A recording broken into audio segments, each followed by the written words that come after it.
அநேக வேளைகளை நான் நினைத்திருக்கிறேன். 29வது வசனத்தை பார்ப்போம் பாருங்க. 29வது வசனத்துல அவள் சொல்லுகிறாள், அவளோ அந்த தூதனை கண்டு அவன் வார்த்தையினால கலங்கி இந்த வாழ்த்துதல் எப்படிப்பட்டதோ என்று சிந்தித்துக் கொண்டிருந்தாள். எப்படிப்பட்டதோ, இது எப்படி ஆகுமோ, இது எப்படியாய் நடக்குமோ, என்னுடைய வாழ்க்கையில இது நடந்து விடுமா, இது என்னுடைய வாழ்க்கையில இந்த ஒரு அற்புதம் நடந்து விடுமா என்று சொல்லி மரியாள் இடத்துல ஒரு நம்பிக்கையற்ற ஒரு தன்மையை அங்கு வெளிப்படுத்துகின்றாங்க. நம்பிக்கையற்ற வாழ்க்கையில அநேக வேளையில நாமும் கூட வாழ்ந்து கொண்டிருக்கிறோம். என்னுடைய வாழ்க்கையை நான் சொல்லக்கூடுமே, ஆனால் எனக்கு 20வது வயதுல எனக்கு திருமணத்தை செய்து வைத்தார்கள். பெரியவர்களினால நிச்சயிக்கப்பட்ட திருமணம் தான், பெரியவர்களினால் ஒழுங்கு பண்ணப்பட்ட ஒரு திருமணம் தான். எனக்கு 20வது வயதுல எனக்கு திருமணத்திற்கு என்னை தயார் செய்தார்கள். ஆனால் பாருங்கள், 22வது வயதுல என்னுடைய கணவனை நான் இழந்தேன். புற்றுநோயினால் பாதிக்கப்பட்டு என்னுடைய கணவர் தன்னுடைய 2 கண்களிலும் பார்வையை அவர் இழந்தார். அவருடைய ஈரல் கெட்டு போய் அவருடைய ஈரல் அந்த புற்றுநோயினால பாதிக்கப்பட்டு ரத்தம் முழுவதும் புற்றுநோயினால் பாதிக்கப்பட்டு அவர் 2.5 ஆண்டுகள் என்னோடு கூட அவர் வாழ்ந்திருப்பாரே. ஆனால் அந்த 2.5 ஆண்டுகளும் நாங்க ஆஸ்பத்திரியில தான் செலவழித்தோம். ஹல்லேலூயா. ஆஸ்பத்திரியில தான் 2.5 ஆண்டுகளும் நாங்கள் செலவழித்தோம். என்னுடைய வாழ்க்கையை நான் இழந்தேன். 22வது வயதுல என் கணவர் மரித்த பொழுது இந்த உலகம் எனக்கு இருண்டு போயிற்று, இருளாய் போயிற்று. என்னுடைய வாழ்க்கை முற்றுப்போய் புள்ளி வைக்கப்பட்டதை போல நான் உணர்ந்தேன். இந்த தேவனை நான் மறுதலிக்க துவங்கினேன். இந்த இயேசு கிறிஸ்து என்கிற தெய்வம் ஒரு தெய்வம் அல்ல என்று சொல்லி நான் மறுதலிக்க துவங்கினேன். இந்த வேத புத்தகத்தை நான் தூக்கி எறிந்தேன். இந்த வேத வார்த்தைகள் உண்மை இல்லாத வார்த்தைகள், அது சத்தியமில்லாத வார்த்தைகள். அந்த வார்த்தைகளை நான் தூஷித்தேன். என் கர்த்தரை நான் மறுதலித்தேன். என் தேவனை நான் தூஷித்தேன்.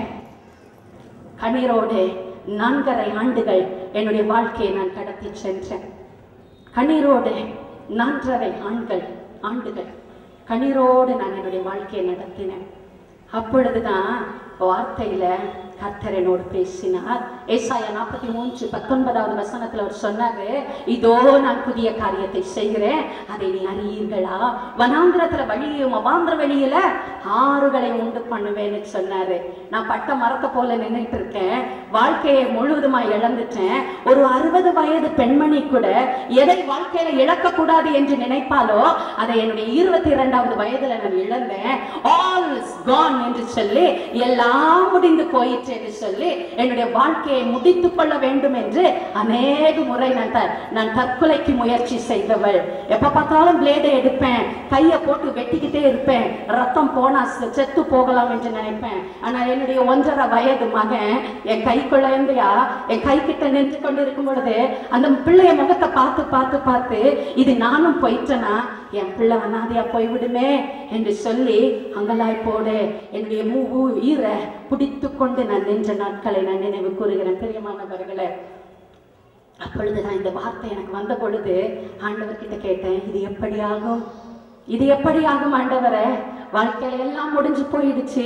சும்மா பேருக்கு இந்த ஜீவன் இந்த சரீரத்தை விட்டு போகிறதுக்கு இன்னும் எத்தனை நாட்களோ எத்தனை வருடங்களோ இருக்கிறதோ எனக்கு தெரியாது. ஆனா அதற்காக நான் மரணத்திற்காக காத்து கொண்டு இருக்கிறேன். ஆனா நீ இப்படி ஒரு வார்த்தையை கொடுக்கிறது உண்மையானால் இது எப்படியாகும் ஆண்டவரே? என்னால நம்ப முடியலப்பா, என்னால நம்ப முடியல, என்னால ஏற்றுக்கொள்ள முடியல சுவாமி, நீ சொல்லுகிற வார்த்தை எப்படியோ என்று சொல்லி நான் கலங்கினேன். இப்படியாகத்தான் நீங்க கூட அநேகர் உங்களுடைய வாழ்க்கையில ஆசீர்வாதம் வருமா, என்னுடைய வாழ்க்கையில என்னுடைய வறுமை நீங்குமா, என்னுடைய தொழில் விருத்தி ஆகுமா, என் சபை வளருமா, எனக்கு திருமணம் ஆகுமா, எனக்கு 38 வயது ஆகிறது, இன்னும் எனக்கு திருமணம் ஆகவில்லையே, இந்த காரியம் நடக்குமா, எனக்கு விவாதம் நடக்குமா, எனக்கு ஒரு துணை கிடைக்குமா என்று சொல்லி ஒரு பெரிய கேள்விக்குறியோடு கூட இந்த இடத்துக்கு நீங்க கடந்து வந்திருக்கலாம். ஒருவேளை வெளிய முக மலர்ச்சியோடு கூட கொண்டாடி கொண்டு கிறிஸ்துமஸை கொண்டாடி கொண்டு இந்த இடத்துக்கு நீங்கள் வந்து கொண்டிருக்கலாம். பிரியமா பிரியமானவர்களே. ஆனால் ஆவியானவர் வெளிப்படுத்துகின்றார், உங்களுடைய உள்ளமோ உடைக்கப்பட்டு இருக்கின்றது, உங்களுடைய இருதயமோ நொறுக்கப்பட்டு இருக்கின்றது, உங்களுடைய இருதயம் அங்கலாய்ப்போடு கூட இந்த இடத்திற்கு நீங்கள் கடந்து வந்திருக்கிறீங்க. இது எப்படி ஆகும்? How is this possible in my life என்று சொல்லி ஒரு பெரிய ஒரு கேள்விக்குறியோடு என்னுடைய வாழ்க்கை முடிந்து போயிற்று, என்னுடைய வாழ்க்கை முடிந்து போயிற்று என்று சொல்லி நீங்க வந்திருக்கிறீங்க. ஆனால் ஆவியானவர் திட்டமும் தெளிவுமாய் சொல்லுகிறார், இந்த வேத வார்த்தையில மரியாளுக்கும் சந்தேகம் உண்டாயிற்று, மரியாளுக்கும் நம்பிக்கையற்ற ஒரு வாழ்க்கை. இது எப்படி ஆகும்?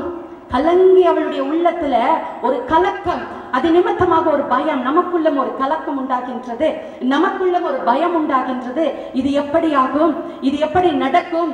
என்னுடைய வாழ்க்கையில இது நிச்சயமா நடக்குமா என்று சொல்லி அங்கலாய்ப்போடு கூட நீங்க வந்திருக்கிறீங்க. இதே கேள்வியை தான் நான் கூட கேட்டேன், ஆண்டவர்கிட்ட நடக்குமா ஆண்டவரே என்று கேட்டேன்.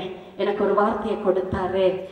ஏசாயா புஸ்தகம் 60வது அதிகாரம் 20வது வசனத்தோடு கூட என்னோடு கூட பேசினார். அவர் பேசினாரு, இனி உன் சூரியன் அஸ்தமிப்பதும் இல்லை, உன் சந்திரன் மறைவதும் இல்லை, உன் துக்க நாட்கள் முடிந்து போயிற்று என்று சொல்லி என்னோடு கூட திட்டமும் தெளிவுமாய் பேசினார். அந்த வார்த்தையை நான் பிடித்துக் கொண்டேன். அந்த வார்த்தை தாங்க எனக்கு ஆதாரம், அந்த வார்த்தை தான் எனக்கு அத்தாட்சி, அந்த வார்த்தை தான் எனக்கு சகாயமாய் காணப்பட்டது. அந்த வார்த்தையை பிடித்துக் கொண்டு ஒவ்வொரு நாளும் ஜெபிக்க துவங்கினேன். ஒவ்வொரு நாளும் ஆண்டவருடைய சமூகத்துல கண்ணீரோடு காத்து கொண்டு இருந்தேன். கர்த்தர் என்னோடு கூட இடைப்பட துவங்கினார். அந்த வார்த்தையை நான் சுதந்திரித்துக் கொண்டேன். இனி உன் சூரியன் அஸ்தமிப்பதில்லைன்னு சொன்னீங்களப்பா, உன் சந்திரன் மறைவது இல்லைன்னு சொன்னீங்களப்பா, அதை நீர் நிறைவேற்றி காண்பிக்க வேண்டும்.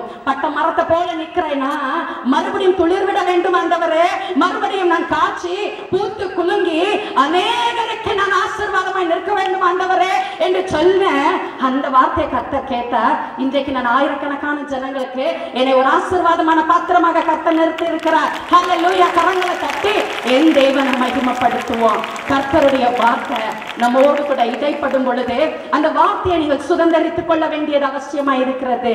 விசுவாசத்தோடு இந்த வார்த்தை எனக்கு தான் கொடுக்கப்பட்டிருக்கிறது. ஆவியானவர் என்னோடு கூட இடைப்பட்டு கொண்டிருக்கிறார். It is a personal relationship with me and my God. அவரோடு கூட நான் நெருங்கின ஐக்கியத்தோடு இருக்கிறேன். இந்த வார்த்தையை நான் சுதந்திரித்துக் கொள்ளுவேன், இந்த வார்த்தையை கொண்டு என் வாழ்க்கையில நான் ஜெயிப்பேன் என்று சொல்லி நீங்களும் நானும் நம்ம நிற்கும் பொழுது இது எப்படி ஆகும் என்ற வார்த்தை மாறி போய் இது இப்படிதாங்க ஆயிடுச்சு, இப்படிதான் ஆயிடுச்சு. என் கர்த்தர் இயேசு நடத்தினாரு, என் அப்பன் இயேசு நடத்தினாரு, என்ன இந்த பகுதியில ஆசீர்வாதமா வைத்திருக்கிறார் என்று சொல்லி நீங்களும் மகிமைப்படுத்துவீங்க தேவனை. ஹல்லேலூயா, ஹல்லேலூயா. வேத புத்தகத்திலிருந்து 3 விதமான சம்பவங்களை உங்களுக்கு முன்பதாக நான் வைக்க விரும்புகிறேன். அநேக சந்தேகத்தோடு, அநேக நம்பிக்கையற்ற வாழ்க்கையோடு, வனாந்தரமான வாழ்க்கையில நீங்கள் இங்க கடந்து வந்திருக்க. ஆனா 3 சம்பவங்களை வேத புத்தகத்தை நான் உங்களுக்கு எடுத்து காண்பிக்க விரும்புகின்றேன். உங்களுடைய வாழ்க்கையில இது எப்படி ஆகும் என்று சொல்லி நீங்கள் கண்ணீரோடு நிற்கிற வாழ்க்கைய இது இப்படிதான் ஆசீர்வாதமாய் மாறும், இப்படிதான் வியாதி நீங்கும், இப்படிதான் தொழில் விருத்தி அடையும், இப்படிதான் சபைகள் பெருகும், இப்படிதான் உங்களுடைய வறுமை மாறி ஆசீர்வாதமாய் என்று சொல்லி நீங்களும் தேவனை மகிமைப்படுத்த போறீங்க. எடுத்து பார்ப்போம். நியாயாதிபதிகளின் புஸ்தகம் 6வது அதிகாரம் 13வது வசனத்துல கிதியோன் என்கின்ற ஒரு பராக்கிரமசாலியை குறித்து நாம் அங்கு பார்க்கின்றோம். எடுத்து வாசிங்க. நியாயாதிபதிகளின் புஸ்தகம் 6வது அதிகாரம் 13வது வசனம். அப்பொழுது கிதியோன் அவரை நோக்கி, என் ஆண்டவனே, கர்த்தர் எங்களோட இருந்திருந்தால் இவையெல்லாம் எங்களுக்கு நேரிடுவானே, கர்த்தர்களை எகிப்திலிருந்து கொண்டு வருவாரா என்று எங்கள் பிதாக்கள் எங்களுக்கு விவரித்து அவருடைய அற்புதங்களை எல்லாம் எங்கே? இப்பொழுது கர்த்தர் எங்களை கைவிட்டு மீதியானியரின் கையில் ஒப்பு கொடுத்தாரே என்றார். ஹல்லேலூயா. மீதியானியர் கையில் கர்த்தர் இஸ்ரவேல் ஜனங்களை 7 வருஷம் ஒப்பு கொடுத்திருந்த அந்த காலகட்டத்துல ஒரு கர்த்தருடைய தூதனானவர் கிதியோன் என்கின்ற ஒரு வாலிபனுக்கு தரிசனமாகி அந்த இடத்துல சொல்லுறாரு, உனக்கு இருக்கிற இந்த பலத்தோட நீ போ, கர்த்தர் மீதியானியர் கையில் இருந்து இஸ்ரவேலரை மீட்டு கொள்ளுவார் என்று சொல்லி, அந்த மீதியானியரை உன்னுடைய கையில் அவர் ஒப்பு கொடுப்பார் என்று சொல்லி இங்க சொல்லுகிறார். அப்பொழுதுதான் கிதியோன் சொல்லுறாரு, ஆயன் ஆண்டவரே, கர்த்தர் எங்களோட இருந்திருந்தா இது நடக்குமா? நானும் கூட ஒரு நாள் என்னுடைய தகப்பனார், என்னுடைய கணவரை நான் இழந்து கண்ணீரோடு நிற்கும் பொழுதே என் தகப்பனார் சொன்ன, கர்த்தர் நம்மளை கைவிட மாட்டாருமா அப்படின்னு சொன்னாங்க. என்னோட இருந்திருந்தா இதெல்லாம் நடக்குமாப்பா? இதெல்லாம் நடக்குமா? அப்படியாப்பா? விட்டுட்டாரு, அவர் தான் என்னை விட்டுட்டாரு, என் முற்றுப்புள்ளிய வச்சுட்டாரு, இதெல்லாம் நடந்திருக்குமா என்று நான் சொன்ன நாளை நினைவு கூறுகிறேன். கிதியோன் சொல்லுகிறான், இது நடக்குமா? இது எப்படி, எங்கே என்று சொல்லி அவன் ஒரு கேள்வியை எழுப்புகிற ஒரு காரியத்தை பார்க்கிறோம். கர்த்தர் எங்கே, கர்த்தர் எங்கே, இது எப்படி ஆகும் என்று சொல்லி கிதியோன் இங்கு ஒரு காரியத்தை எழுப்புகிற பார்க்கின்றோம். கிதியோன் என்கின்ற அந்த வாலிபனுக்குள்ள ஒரு சந்தேகம் இருந்தது பிரியமானவர்களே. அந்த கிதியோனுடைய வார்த்தையில நாம் வாசித்து பார்ப்போமே ஆனால் அவர் சொல்லுகிறான், நான் எளியவன், நான் எளியவன், மனாசே குடும்பத்தாரில நான் மிகவும் எளியவன், சிறியவனுமாயிருக்கிறேன். உலகத்துல ஆண்டவர் என்ன செய்கிறாரு? ஞானிகளை வெட்கப்படுத்தும்படி பைத்தியம் தான் தெரிந்தெடுக்கிறாரு. வலிமையுள்ளவர்களை வெட்கப்படுத்தும் வலிமையற்றவர்களை தான் அவர் தெரிந்தெடுக்கிறாரு. எளிய குப்பையுமாகிய அந்த கிதியோனை கர்த்தர் அங்க தெரிந்தெடுக்கிறாரு.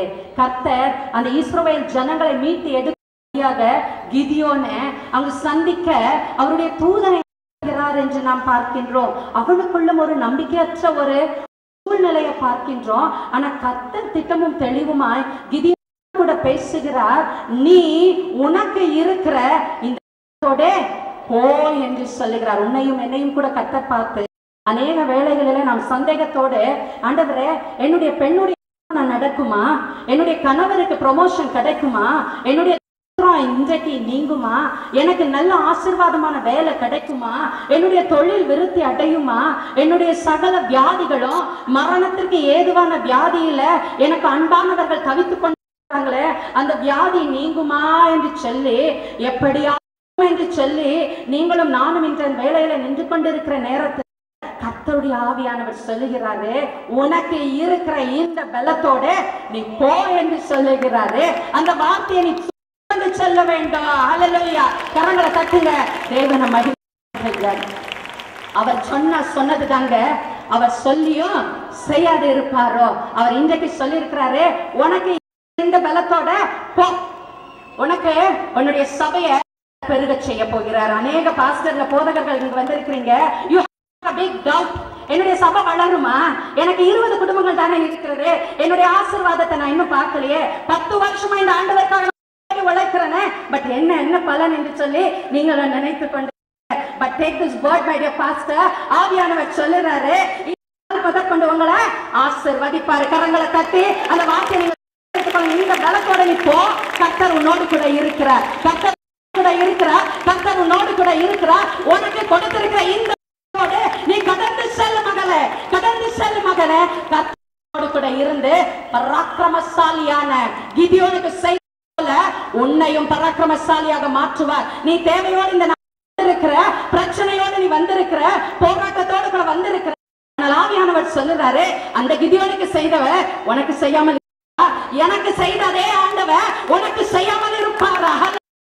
அவர் ஆசீர்வதிக்க அவர் சித்தமுள்ளவராய் இருக்கிறார். நம்ம கொஞ்சம் தடங்கள் பண்ணிட்டே இருக்கோம். அவர் மேல இருந்து கொடுக்கணும்னு ஆசைப்பட்டாரு. நீங்களும் நானும் தான் என்ன செய்ய மாட்டோம், பெற்றுக்கொள்ள மாட்டோம். பண்ணணுங்க, பெற்றுக்கொள்ளணுங்க. கரத்தை பிடிச்சு ஆண்டவர் செய்யும், சொன்னீர செய்யும் அப்படின்னு அந்த வார்த்தையை நம்ம பிடிச்சு அவரை நம்ம ஜெபிக்கிற ஜெபம், அந்த வானத்தை அசைக்கணும், அந்த சிங்காசனத்தை அசைக்கணும். அவருடைய கரம் அவங்க சும்மா இருக்க கூடாது. நம்ம ஜெபிக்கிற ஜெபம் வானத்துல இருக்கிற என் அப்பன் இயேசுவை அசைத்து உனக்கும் எனக்கும் ஆசீர்வாதத்தை அது கொண்டு வர வேண்டும். ஹல்லேலூயா. கர்த்தர் உனக்கு இருக்கிற பலத்தோடு கூட கடந்து என்று சொல்லுறாரு. நீனும் நான் என்ன செய்யணும் தெரியுமா? கீழ்ப்படிய வேண்டும். இன்றைக்கு நம் கீழ்ப்படிதலோடு கூட சொல்ல போகிறோம். ஆண்டவரே, நீர் என்னை ஆசீர்வதிப்பேன்னு சொன்னீரு. நான் கீழ்ப்படுகிறேன். நீ சொல்லுறது எல்லாம் நான் செய்யறேன். பலத்துக்குள்ள காத்துருன்னு சொல்லுறீங்களப்பா, நான் காத்திருக்கிறேன். அர்ப்பணிக்கிறீங்களப்பா, அர்ப்பணிக்கிறேன். 7 தரம் துதின்னு சொல்லுறீங்களாப்பா, துதிக்கிறேன். அவர் சொல்லுறதுக்கு நம்ம கீழ்ப்படிவோமே. அண்ணா கீழ்ப்படிந்தான். உங்க எல்லாருக்கும் தெரிஞ்ச அந்த அதிகாரம், 7வது அதிகாரம் வீட்டுல போய் வாசித்து பாத்தீங்கன்னா ஒவ்வொரு காரியமாய் கர்த்தர் அவனுக்கு வெளிப்படுத்தி கொண்டே இருக்கிறது. அவருக்கு வார்த்தைக்கு கிதியோன் கீழ்ப்படியும் பொழுதே கர்த்தர் உன்னுடைய வாழ்க்கையில ஆசீர்வாதங்களை கொண்டு வருகிற தேவனாய் இருக்கிற. 2வது ஒரு காரியத்தை நாம் பார்ப்போம். எடுத்து வாசிப்போம். மோசேயை குறித்ததான ஒரு காரியம். யாத்ராகம புஸ்தகம் 3வது அதிகாரம் 11வது வசனம். 2வது ஒரு பாத்திரத்தை நம்ம பார்க்க போறோம். 1வது ஒரு பாத்திரத்தை பார்த்தோம். கிதியோன் என்கின்ற ஒரு எளியவனை பராக்கிரமசாலியாக அவன் மாற்றினார். முடியாது என்று சொன்னதை முடித்து காண்பிக்க ஒரு சம்பவத்தை உங்களுக்கு நான் வெளிப்படுத்தினேன். இப்பொழுது 2வது ஒரு காரியம். யாத்ராகம புஸ்தகம் 3வது அதிகாரம் 11வது வசனத்தை ஒருவர் சத்தமாய், அப்பொழுது மோசே தேவனை நோக்கி, சொல்லுங்க சிஸ்டர், பார்வோன் இடத்திற்கு போகவும் இஸ்ரவேல் புத்திரரை எகிப்திலிருந்து அழைத்து வரவும் நான் எம்மாத்திரம் என்றான். அநேக வேளையில நாம கூட மோசேயை போல நான் எம்மாத்திரம் ஆண்டவரே, இந்த அற்புதத்தை பெற்றுக்கொள்வதற்கு நான் எம்மாத்திரம், இந்த வேலையை நான் எம்மாத்திரம் என்று சொல்லி அநேக நேரத்தில் நம்ம அவர்கிட்ட குறுக்கு கேள்வி போடுவோம் இல்லைங்களா? ஊழியத்திற்கு உங்களை அழைச்சிருந்தாருன்னா அவர்கிட்ட சொல்லுவீங்க, நான் திக்கு நாவு உடையவன், மந்த நாவு உடையவன். மோசே அப்படிதான் சொல்லுறாரு, நான் எம்மாண்டவரே, நான் திக்கு நாவு உடையவன், நான் மந்த நாவு உடையவன், எனக்கு நம்பிக்கையே இல்லை, நான் பலனே இல்லை, நான் லாயே கிடையாது, என்னை விட்டுடுங்கப்பா. வேற ஒருத்தர், அந்த இன்னொருத்தர் பெட்டர் ஹேண்ட் இருக்குது, அந்த பெட்டர் ஹேண்டை நீங்க கூப்பிட்டுக்கோ, அவர் இதை விட திறமைசாலி, நான் ஒண்ணுக்கும் லாயக்கில்லப்பா, நான் வேற பைத்தியம்ப்பா, எனக்கு பேச தெரியாது அப்படின்னு சொல்லி நீங்க அவருடைய அழைப்புக்கு நீங்க அநேக வேலைகளில நிராகரித்திருப்பீங்க. அவர் சொல்லுறாரு, அந்த பெட்டர் ஹேண்ட் எனக்கு வேண்டாம், இந்த எனக்கு வேணும், இந்த பாழா போன கரம் தான் எனக்கு வேணும், கரத்தை கொண்டுதான் நான் மகிமையான காரியத்தை செய்வேன் என்று சொல்லுறாரு. ஹல்லேலூயா.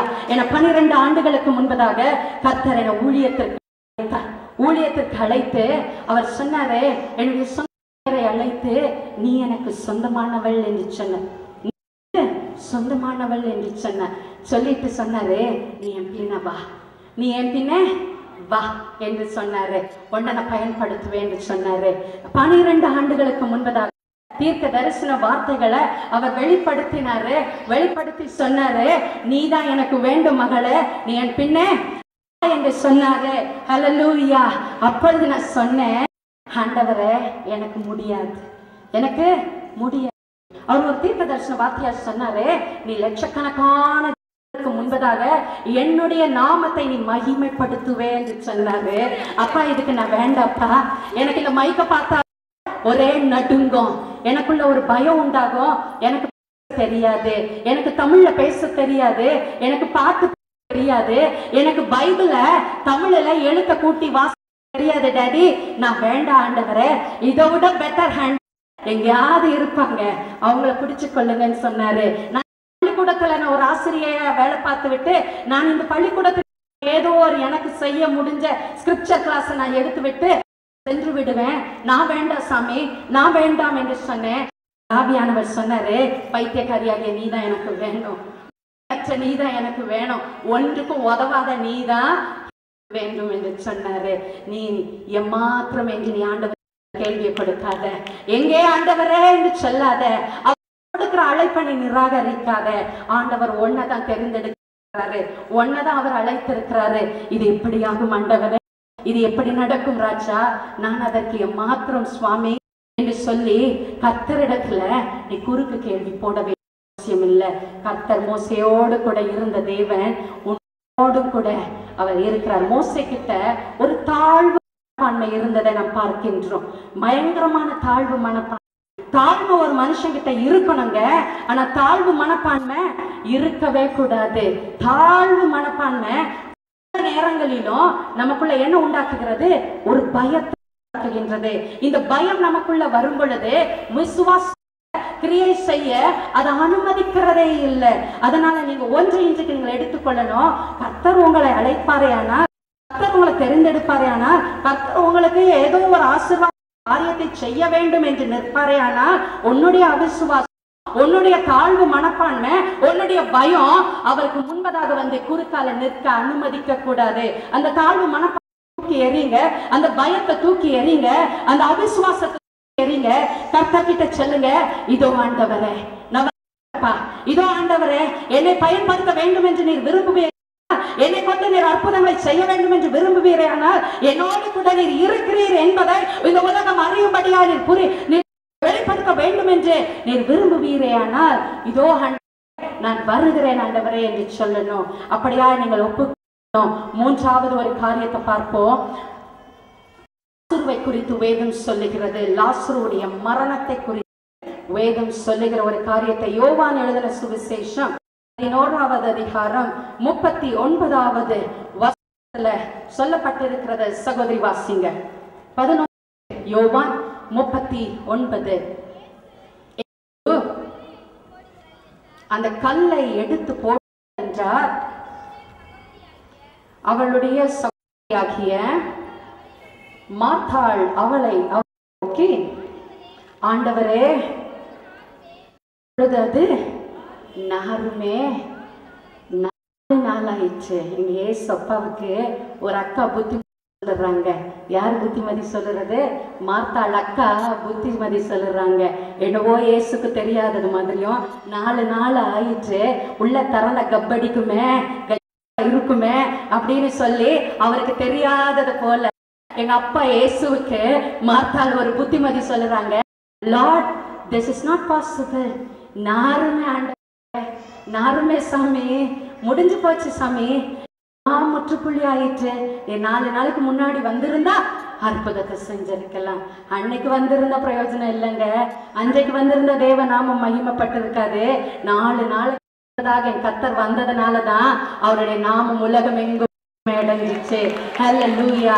இது நாருமே நடக்குமா, இது எப்படி ஆகும் என்று சொல்லி நானும் பல வேளைகளில ஆண்டவருக்கு நம்ம ரிப்ளை முடியாதுப்பா, இதுவா, இது உருப்படாது, இதுவா, இது லாயக்கே படாது, வேஸ்ட், இதுகிட்ட நம்ம நேரத்தை செலவழிக்கிறது டோட்டல் வேஸ்ட் அப்படின்னு சொல்லி ஆண்டவருக்கு நம்ம என்ன சொல்லுறோம்? அநேக புத்திமதிகளை சொல்லிக்கிட்டு இருக்கிறோம். ஆனா ஆண்டவர் சொல்லுறாரு, நீ விசுவாசித்தா தேவனுடைய மகிமையை காண்பா. இன்றைக்கு நீனும் நானும் விசுவாசிக்க வேண்டியது அவசியமா இருக்கிறது. 4 நாள் நாரி போய் கிடந்த அந்த செத்த பிணத்தை உயிரோட எழுப்ப என் தேவனா கூடுமே. ஆனால் உன் சரீரத்துல இருக்கிற வியாதிய அவர் குணப்படுத்த கூடும். ஹல்லேலூயா, ஹல்லேலூயா. என்னோட இருக்கிற வியாதிய என் அப்பனே சுகப்படுத்துவார். ஹல்லேலூயா. என்னுடைய அருமையான கணவர் புற்றுநோயினால பாதிக்கப்பட்டு அவர் ரெய்னி ஹாஸ்பிட்டல் அட்மிட் ஆகி டாக்டர் 4 குறிச்சுட்டாங்க. இன்னும் 1 மாசம் கூட இருக்க மாட்டாரு, சாப்பிடுறதுக்கு என்ன வேணாலும் கொடுங்க, அவர் சாப்பிட்டுட்டு ஜீவனோட இருந்துட்டு போகட்டும் என்று சொல்லிவிட்டார். கைவிடப்பட்ட சூழ்நிலை. ஆனா அன்னைக்கு பாருங்க, 7 நாள் முழுக்க உபவாசத்தோட இருந்தேன். 3 வேளை சாப்பிடாம முழுக்க தண்ணிய மாத்திரம் குடிச்சிட்டு உபவாசத்தோட இருந்து கர்த்தர்கிட்ட கேட்டேன், நீர் அன்னைக்கு லாசருவை உயிரோட எழுப்புனது உண்மையானா? உயிரோட இருக்கிற என் புருஷனை நீ சுகப்படுத்தி தீர வேண்டும் என்று சொல்லி அவர்கிட்ட போராடி ஜெபிச்சங்க. நேரத்துல கர்த்தர் எனக்குள்ள உள்ளத்துல ஏதோ ஒரு கிரியை செய்ய துவங்கினாரு. எனக்குள்ள ஏதோ ஒரு மூளையில இருதயத்துல ஒரு நம்பிக்கை உண்டாயிற்று. ராபர்ட் கிளின்டன் என்கின்ற ஒரு பாஸ்டர் சீரணி அரங்கத்துல பெரிய கூட்டம் கடற்கரை ஓரத்தில் அவர் நடத்தி கொண்டிருந்தார். 1990வது வருஷம் இது ஒரு சம்பவத்தை நான் சொல்லுகின்றேன். அந்த 90வது வருஷத்துல அந்த பாஸ்டர் கிளின்டன், ராபர்ட் கிளின்டன் என்கின்ற ஒரு பாஸ்டர் அங்க ஊழியத்தை நடத்தி கொண்டிருந்தாரு. நான் அந்த அம்மா கிட்ட போய் கேட்டேன், டாக்டர் அம்மா கிட்ட, ஆண்டி எனக்கு தயவு செய்து பெர்மிஷன் கொடுங்க, என் புருஷனை நான் இப்படியாவது கொண்டு அந்த கடற்கரை ஓரத்துக்கு நான் கொண்டு போவேன், என் அப்பா இயேசு என் கணவரை சுகப்படுத்துவேன் என்று சொல்லி நான் அவர்கள்கிட்ட பெர்மிஷன் கேட்டேன். அவங்க சொன்னாங்க, முடியாதுமா, முடியாது, காப்பாற்ற முடியாது என்று சொன்னாங்க. பரவாயில்லை, science cannot help my husband, but my father in heaven can help me என்று சொல்லி ஒரு ஆம்புலன்ஸ் கேட்டேன், ஒரு கார் மட்டும் கேட்டேன். அவங்க உடனே சொன்னாங்க, சரி நானும் வருகிறேன், நானும் உன்னோடு கூட வருகிறேன். இந்த டாக்டர் சவுந்தரவலி என்கின்ற டாக்டர் அம்மா இன்னைக்கும் இருக்கிறாங்க, என்னோட கூட சேர்ந்து அவர்களும் அநேக இடங்களில் ஊழியம் செய்து வருகிறாங்க. அந்த டாக்டர் சவுந்தரவலி அம்மா அவங்களும் அவங்களுடைய கணவரும் அவங்க எங்களோட, எனக்கு நான் தனியாக போனனால எனக்கு உதவி செய்வதற்காக என் கணவரை ஸ்ட்ரெச்சர்ல தூக்கிங்க, கார் வேனில் போட்டு படுக்க என் கணவரால் அசைக்க முடியும், ஒரு விரலை கூட அவரால் அசைக்க முடியாத சூழ்நிலை, ஒரு பெணம் அப்படியே படுத்திருந்தா எப்படி இருக்கும் அப்படியா இருக்கிறாரு. 2 பாட்டில் என்னவோ மருந்துகள் ஏறுகிறது, இந்த மருந்தெல்லாம் முடியாது, அதனால ஆம்புலன்ஸ்ல அப்படியே அது ஓடிக்கொண்டே இருக்கும், உன்னுடைய ஆசைக்காக நான் தூக்கிட்டு வரேன் என்று சொல்லி அந்த டாக்டருடைய புருஷனும் என்னோடு கூட வந்தாங்க.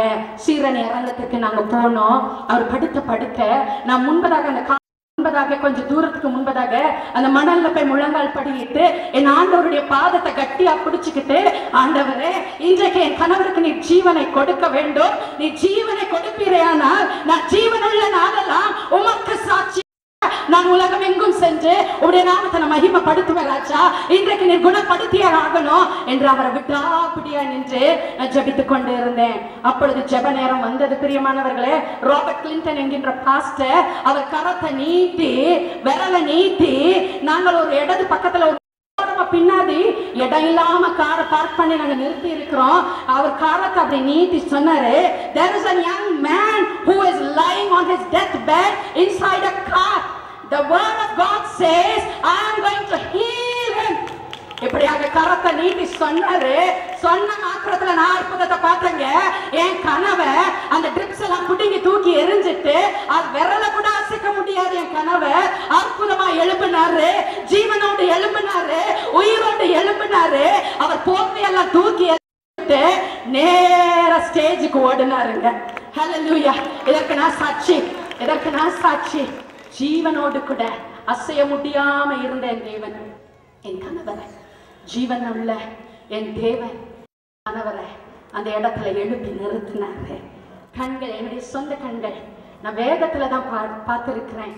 வியாதிகளை சொஸ்தமாக்கினாருன்னு வேதத்துல படிச்சிருக்கிறேன், அநேகர் சொல்லி கேட்டிருக்கிறேன். ஆனா அதுதான் முதல் முறை என்னுடைய சொந்த புருஷனை புற்றுநோயிலிருந்து அவர் சுகப்படுத்தி ஆரோக்கியத்தை உண்டு பண்ணி, ஜுரம் அப்படி காய்ச்சல் அகோரமான ஜுரத்துல இருந்த மனுஷனை ஒரே வார்த்தை, ஏதோ ஒரு மனுஷன் காருக்குள்ள படுத்து கிடக்கிறான், வியாதியின் மரணத்தின் படுக்கையில நீ படுத்து இருக்கிற, உன் வாழ்க்கை முடிந்து போயிற்று என்று சொல்லி உன்னை அழைத்து கொண்டு வந்திருக்கிறாங்க. இதோ கர்த்தருடைய வார்த்தை புறப்படுகிறது, இதோ நீ சுகத்தை பெற்றுக்கொள் என்று சொன்ன மாத்திரத்துல கணவர் எழுந்தி அவர் உற்சாகத்தோடு தேவனுடைய நாமத்தை மகிமைப்படுத்த சீரணி அரங்க ஸ்டேஜ்ல போய் அவரை மகிமைப்படுத்தினார். கரத்தை தொட்டு தேவனை மகிமைப்படுத்துவான். அதுல இருந்து 2 வருஷம் உயிரோடு என் கணவரை கர்த்தர் வைத்தார்.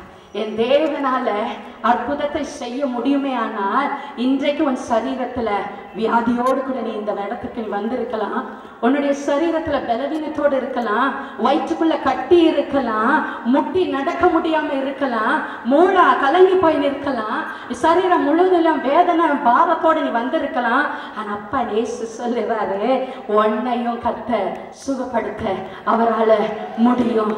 4 நாள்ல கடந்த நாரிப்பை கடந்த அந்த லாசரு உயிரோட எழும்பின தேவன் உன்னையும் உயிர்ப்பிக்க செய்வார், உனக்குள்ளையும் அவருடைய வல்லமை அனுப்புவார். நீ அவருடைய வார்த்தைக்கு நீ என்ன செய்யணும்? விசுவாசிக்க வேண்டியது அவசியமாய் இருக்கிறது. இந்த நேரத்துல 3 காரியத்தை உங்களுக்கு வெளிப்படுத்தி இருக்கிறேன். கிதியோன் கீழ்ப்படிந்தான். கிதியோன் என்ன செய்தாரு?